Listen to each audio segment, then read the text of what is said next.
The following episode documents the use of psychedelic drugs, which are illegal in the United States and other countries.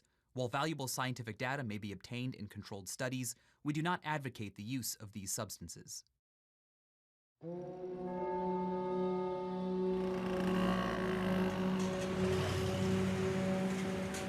This is Iquitos, Peru, the world's largest city, inaccessible by road. The only way in and out is by air or by river, the Amazon River. I'm about to head up the Amazon to a remote jungle retreat called Refugio Altiplano, the refuge on the higher plane. There, I will meet with local shamans to drink an ancient psychedelic drug, ayahuasca.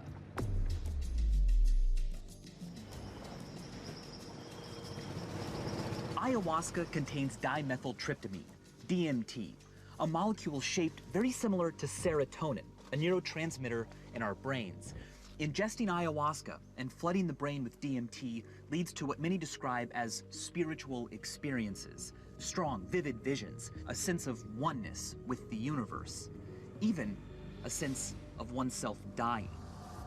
But mystical, magical language like that doesn't really seem relevant to scientific inquiry. It can often scare away those who are scientifically minded. However, understanding of the human mind isn't complete unless it considers everything the brain is capable of. What does it mean to feel at one with the universe? Why should our brains even be capable of such a feeling? This isn't about having fun or taking a risk or doing something extreme. I want to learn what my mind is capable of. I'm about to embark on a journey.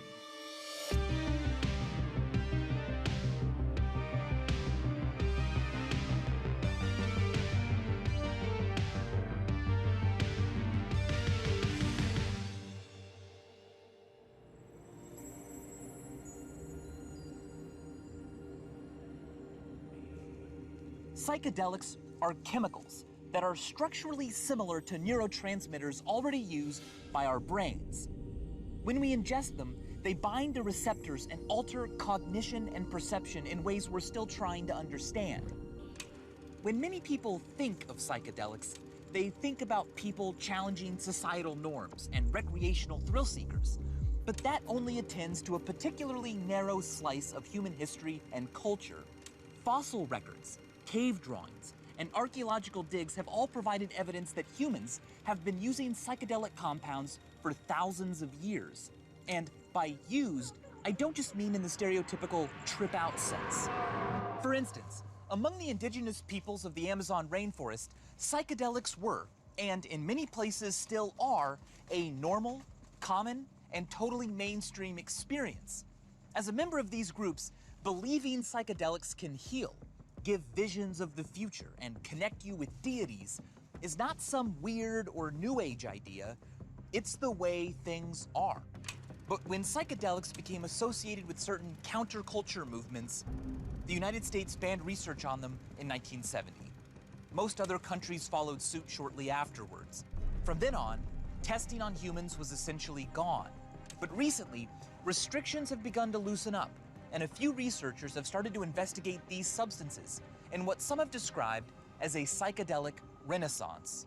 Research universities are conducting comprehensive studies on the beneficial effects of psychedelics on addiction, depression, and cancer-related trauma. By approaching psychedelics scientifically, what we find could fundamentally transform our understanding of the human mind.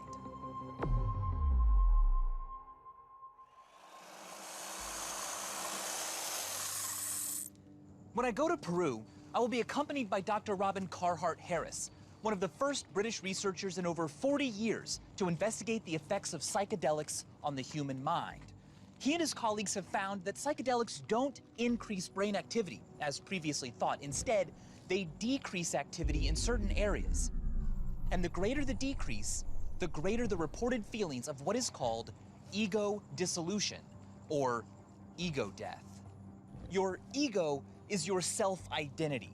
It's the part that separates you from everything else. The part that creates narratives about the outside world and your story in it. When the ego dissolves, your sensations and feelings don't cease, like when you're unconscious. Instead, your attachment to your identity does. and all that's left is naked perception. Ego-dissolution is a concept that I find difficult to wrap my head around, but people who take psychedelics say that it can be an extremely frightening experience, but also a profoundly transformative one that makes them feel more connected to others and to nature. Now, I knew that I might feel ego dissolution on ayahuasca, so to make sure I was ready, I decided to speak to some experts. Before setting off to Peru, Dr. Carhart Harris traveled from Imperial College London to meet with me. This will be one of the first times that anyone has scanned a healthy person's brain with fMRI before and after ayahuasca. Yeah. It's quite pioneering work, really. The thing that's on my mind right now is intention. Yeah. I've heard you should know why you're drinking ayahuasca. Yeah. I would suggest that you think about an emotional intention. To make it emotional is a lot more frightening to me. Yeah. Partly, I think I'm quite happy and I don't want to ruin that, right? I don't want to drink ayahuasca and then think, oh my gosh, I'm not close enough to my mom. Or I don't show my wife I appreciate her enough, and now I just feel terrible. There's something to be said for sitting with those thoughts, being mindful of them.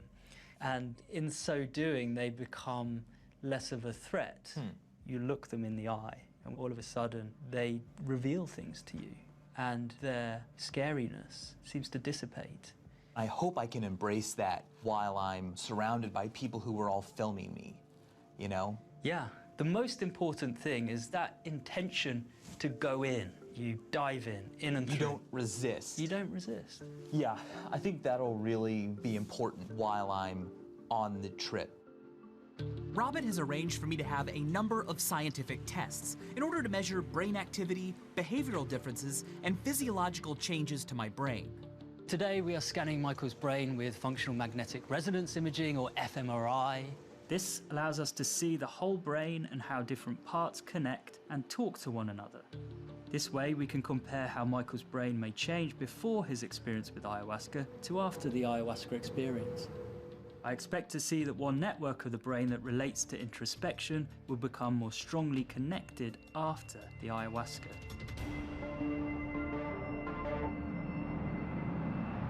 After meeting Robin, I still felt some trepidation about my trip. But with my pre-ayahuasca fMRI completed, it was time to go to Peru.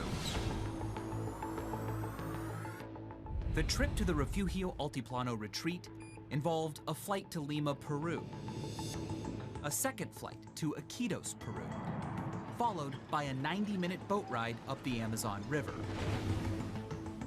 It was a long journey, and every minute I got closer meant it was that much harder to turn back. The Refugio Altiplano retreat is in a remote area of the Amazon rainforest in the northern part of Peru. It would be an authentic setting for my ayahuasca experience. So Kelly, what does the word ayahuasca mean? Ayahuasca means the vine of the soul. Ayahuasca has been used for possibly over 4,000 years in shamanic rituals and is the primary plant medicine for healing in the villages. With the ayahuasca ceremony just hours away, I met with Jose, the shaman who would be my guide during this experience. Hola, Jose. Claudia? Hola, amigo. Hola, bienvenido. Es un gusto y placer de tenerles acá. It's my pleasure Bienvenido to al have you Refugio here. Altiplano. Welcome to Refugio Un Altiplano, lugar para nosotros. where many people come to look for change in their lives. Jose, how do you feel about someone like me coming in who is not part of your culture, taking part in it in a way that might not come from the same history? Para mí no hay ninguna diferencia. For me, there's no difference. And for the medicine, it makes no difference. This medicine, all it wants is to make your life better and heal you. On the very first night with our guests, we give them a very small medicinal dose to see how each person's going to react differently to the medicine. And then tomorrow night, we'll dial it up a little bit. It was great to speak with Jose about what the ceremony will entail. I am nervous about the emotional part of it, and I'm nervous about the visions and feeling like I've been disconnected from the real world. Scientists know very little about how ayahuasca works, since its illegal status in many countries makes it difficult to study. We do know that its key ingredient is dimethyltryptamine, or DMT, which is a hallucinogen thought to occur naturally in the human brain in small amounts. DMT can create psychoactive effects by acting on certain receptors in the brain.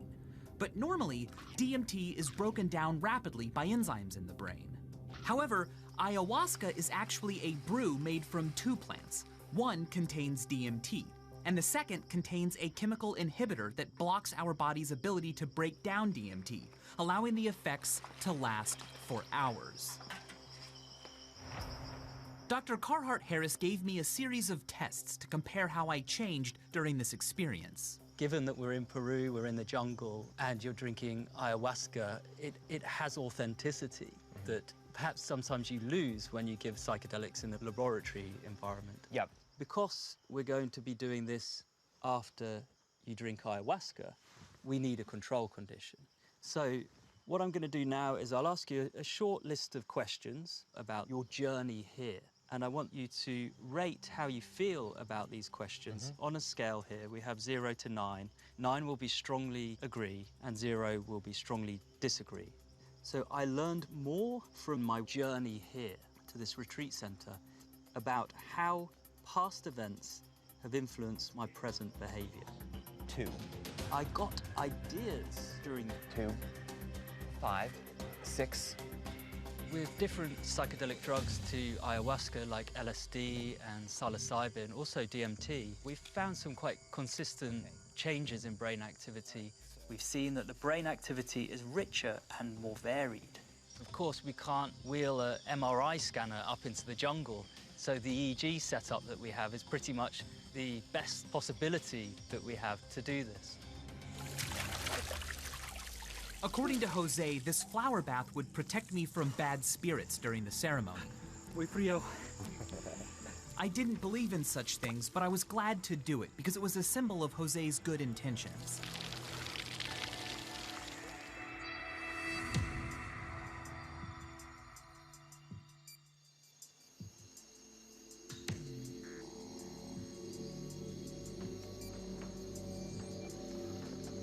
Hola, buenas noches. The initial smaller dose ceremony was expected to last about 2 hours, with the effects beginning after about 30 minutes. We'll begin with our ceremony tonight, asking God to guide us, to give us knowledge and intelligence. We're going to bless the medicine first.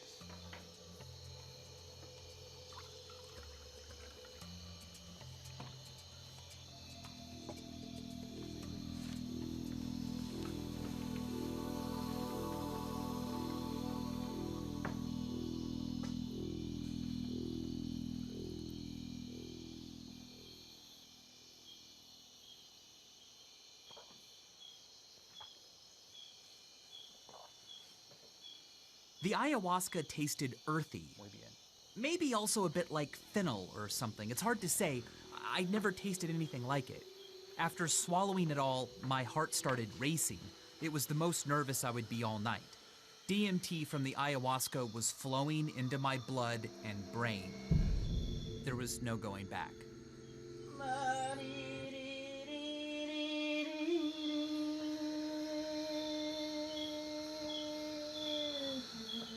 Throughout the ceremony, Shaman Jose sang icaros, or chants, which were meant to guide me through my spiritual experience.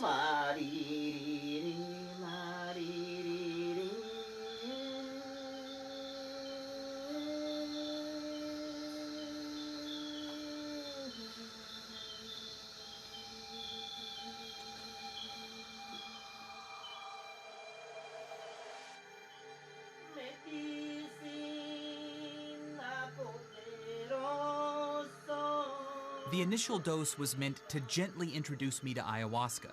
The effects began slowly and were mild. I began to feel as though the room were swinging like a cradle. I was aware that the motion wasn't really happening, but it made me feel sick and nervously off balance nonetheless. My imagination was more vivid, images in my mind were more detailed, but almost always under my control.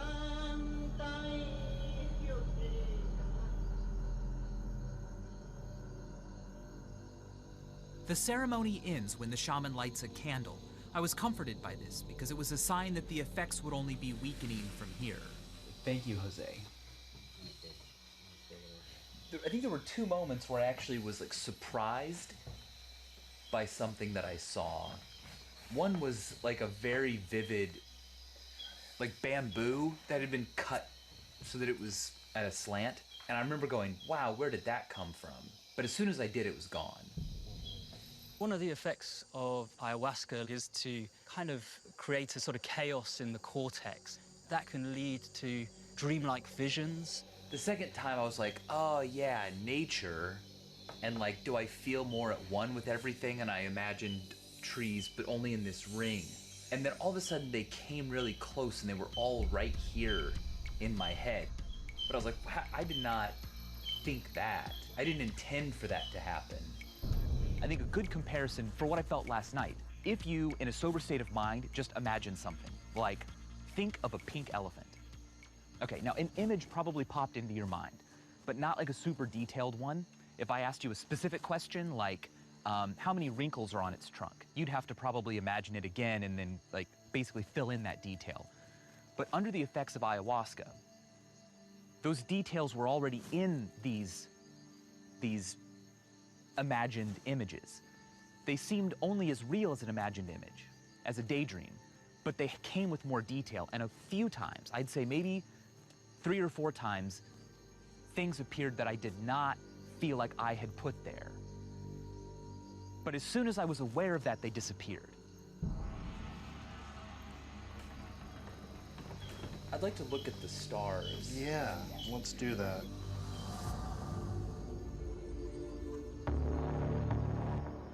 The morning after my initial dose of ayahuasca, my head was clearer, and I wanted to discuss my experience with Shaman Jose. Hola, Michael. Hola. Has tenido una introducción. You've had a perfect introduction ceremony. Emotionally and sort of personally, the only sort of revelations I had was that I was probably more worried than I needed to be beforehand and that I'd let that affect my behavior. And now I'm not as dominated by what might happen or what has happened. I'm just kind of in this moment right now. Like I feel much more open to mystical thinking. Que hacemos esto más completo. He recommends that you complete with more medicine tonight so that this will help you complete the insight into yourself. Last night, I had a third of a cup. Esta noche va a ser 3/4. 3/4 will be the dose for tonight. 3/4, okay. It's weird. I had an intention going in.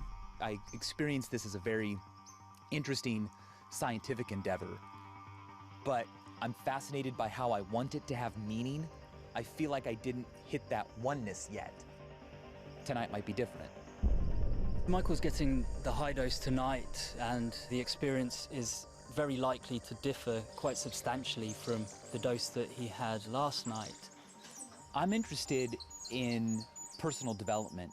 I know that that's a big part of ayahuasca for a lot of people. I'm open to it for sure, but I do feel still some apprehension for a larger dose tonight.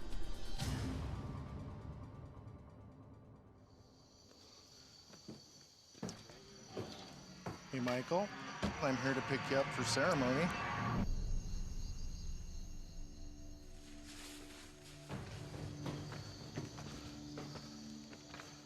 Buenas noches.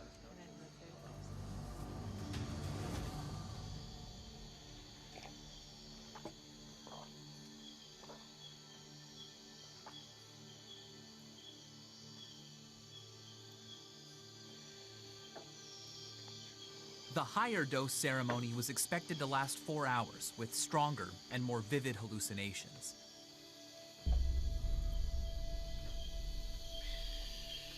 Jose smoked a cigar made of a tobacco plant that's indigenous to the Amazon called mapacho. The smoke is believed to clean the energy fields of the body and remove negativity from the ceremonial lodge. The second ceremony included another shaman, Daniel, who drank and sprayed floral water.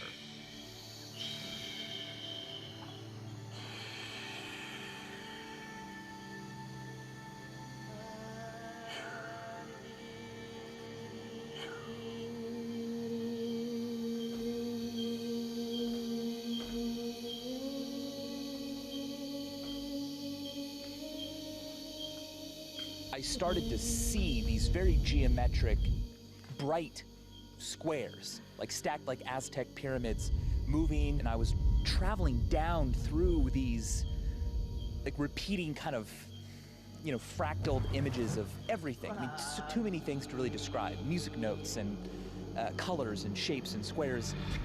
Then I started to feel like, oh my gosh, this is going faster and faster, and this is too fast, and it hasn't even been that long. And then I felt my body being covered with these blocks, and I like saw my body from above and felt like I was disappearing. And that's when my heart started racing, and I said, this was very bad. This is not good. A lot of emotions I always have were amplified so loudly I couldn't ignore them. And I had to come up with ways to console myself so that I wouldn't be consumed by them and have a complete breakdown and panic attack. And I resisted, and I successfully brought myself back to calmness just by saying, I'm fine. I'm not going to die, and everyone here can help me.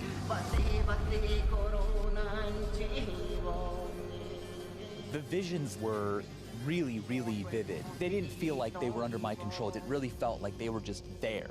A note from the song would occur, and it would cause this image. And that was pretty frightening because I was like on a ride that I didn't know the path of.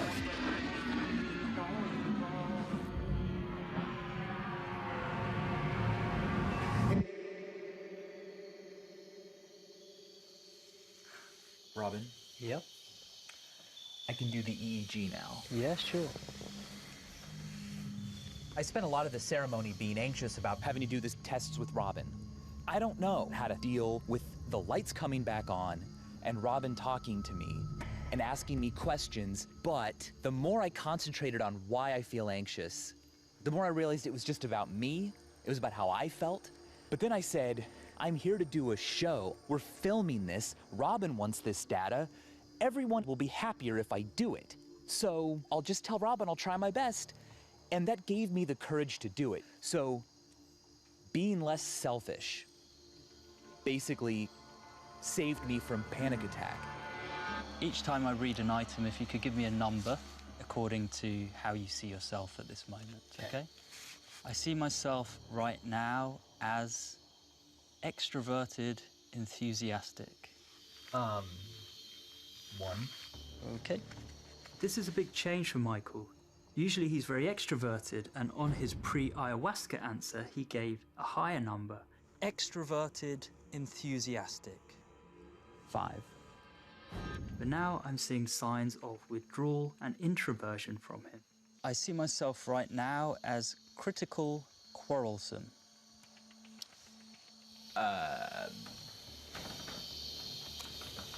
2. I see myself right now as critical, quarrelsome. 6. The experience has led to a change in how he sees himself. It's, in a way, reflective, perhaps, of a higher waking state. It's interesting to already see those changes, and it's only halfway through the ceremony.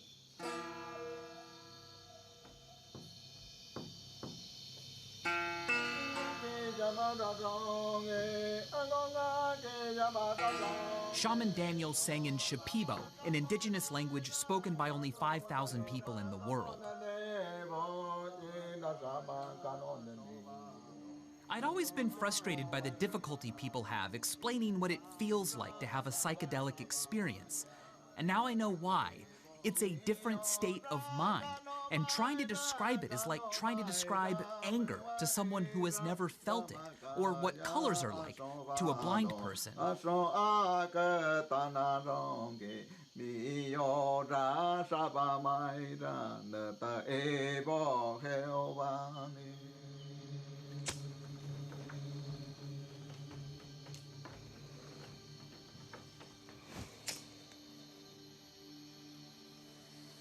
Oh, man.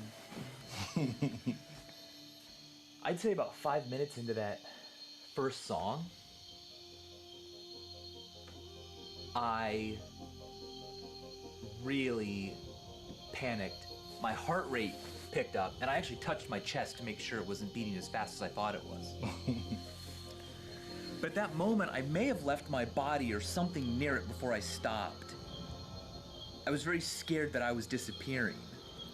Michael was describing what to me sounds like quintessential ego dissolution, the start of it, that feeling that he's disappearing, that his control over his mind and his body is ceding entirely, and he felt some resistance to that. With a high enough dose, you're just forced into that space. My feeling is that the intensity of his experience was just short of that kind of profound, transformative type experience. I think he got a bit of that, but I don't think he was all the way. I was there in that ego-dissolving state for a moment, and it terrified me. I wish I'd been able to surrender more fully, but I definitely got a good taste of it.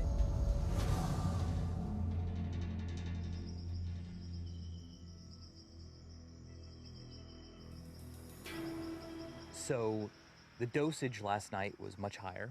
Yes. Visions, the visuals were really vivid, and the feeling of strangeness was really strong. I'd be curious to know what Jose was doing last night. What was he reacting to that he saw in me? What plans did he call forth and why? Yo tenía claro que estabas pasando. He knew you were going through an intense ceremony. It was strong for you.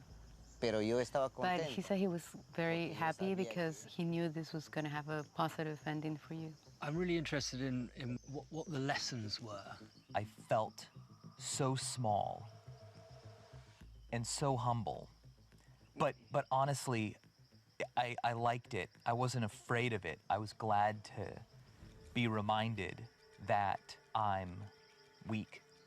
I feel like the experience amplified everything I'm concerned about, way above what would be a normal amount to care about it.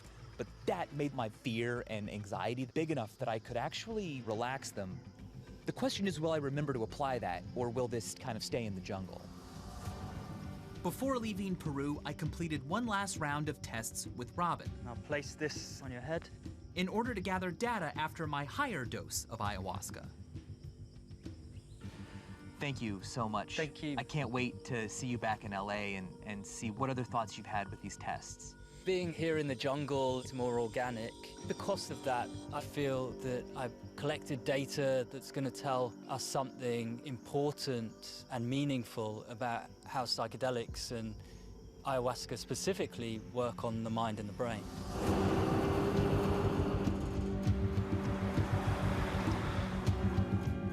After returning home to Los Angeles, I had my second MRI so that Robin could see if there were any changes. Although my ego dissolved only for a brief few moments, I was teetering on that edge throughout the entire ceremony, and I was anxious to see what it looked like in my brain.